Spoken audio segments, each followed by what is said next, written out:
Imposter syndrome can happen to anyone, but it's more common for people who are really good at something, like a sport or school subject. Sometimes it's because they grew up in a family that always wanted them to be perfect, or maybe they're really hard on themselves. So what is imposter syndrome? It's a big word, but it's important to know about because lots of people experience it.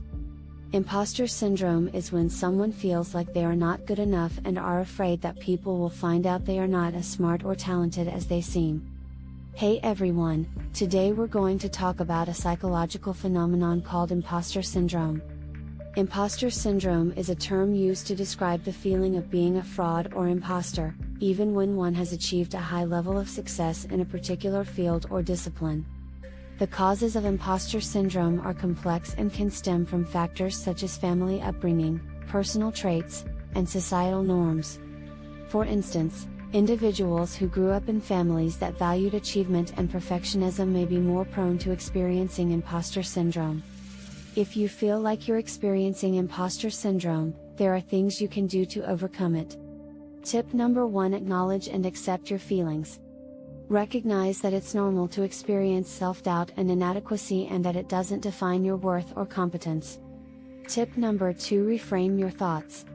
Challenge negative self-talk and replace it with positive affirmations and realistic self-appraisal. Focus on your achievements and strengths, rather than your shortcomings.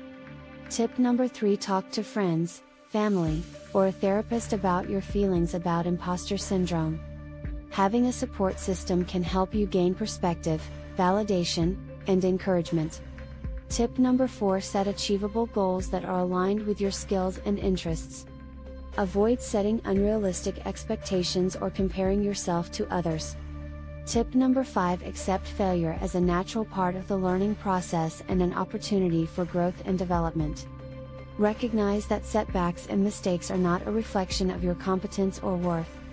Last but not least, tip number 6: take care of your physical and emotional well-being by practicing self-care activities, such as exercise, meditation, or journaling.